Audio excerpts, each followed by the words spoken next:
మూడోసారి దేశ ప్రధానిగా నరేంద్ర మోదీ ఇవాళ ప్రమాణ స్వీకారం చేయనున్నారు.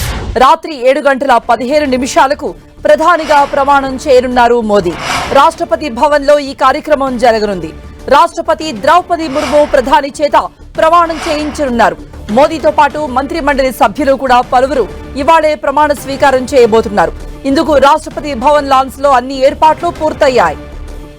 ప్రధాని మోదీ ప్రమాణ స్వీకార కార్యక్రమానికి సుమారుగా 10,000 మంది హాజరు కాబోతున్నారు.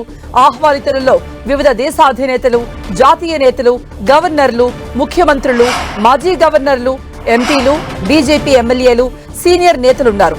వందే భారత్ లోకో పైలట్లు, పారిశుద్ధ్య కార్మికులు, సెంట్రల్ విస్టా కార్మికులు ప్రత్యేక ఆహ్వానితులుగా ఉన్నారు. మోదీ ప్రమాణ స్వీకార కార్యక్రమానికి వివిధ దేశాధినేతలు హాజరు కానున్నారు.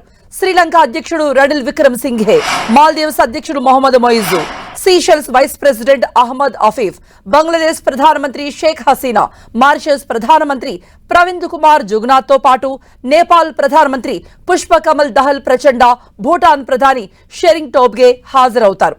ఇప్పటికే ఇందులో పలువురు ఢిల్లీకి చేరుకున్నారు. ఇవాళ మరికొందరు హస్తెన చేరుకోనున్నారు. ఇవాళ ప్రధానిగా మోదీ ప్రమాణ స్వీకారం చేయనుండటంతో హస్తెనలో హై అలర్ట్ ప్రకటించారు. ఇవాళ రేపు central Delhi no fly zone గా ఉండబోతోంది.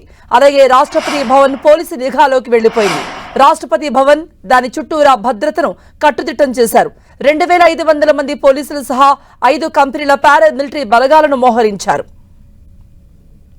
మోదీ ప్రమాణ స్వీకారానికి వివిధ దేశాలకు చెందిన అధినేతలు రాబోతుండటంతో వారు బస చేసే హోటల్స్ వద్ద టైట్ సెక్యూరిటీ ఏర్పాటైంది. లీలా, తాజ్, ఐటీసీ మౌర్య, ఒబరాయ్ వంటి హోటళ్లు పోలీసుల రక్షణ వలయంలో ఉన్నాయి. ఇక రాష్ట్రపతి భవన్ లోపల బయట కూడా 3 అంచెల భద్రత ఏర్పాటైంది. మోదీ సహా ఉన్నత స్థాయి వ్యక్తుల రాకపోకల వేళ వేదిక వద్దకు వెళ్లే పలు మార్గాలను మూసివేసే అవకాశాలున్నాయి. ఇవాళ ఉదయం నుండే ట్రాఫిక్ ను దారి మళ్లించబోతున్నారు. అలాగే ఢిల్లీ సరిహద్దుల్లో తనిఖీలను తీవ్రతరం చేశారు.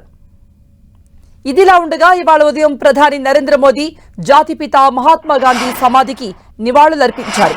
మహాత్మా గాంధీతో పాటు అటల్ బిహారీ వాజ్పేయి, అమరవీరులకు సైతం ప్రధాని నివాళులర్పించారు.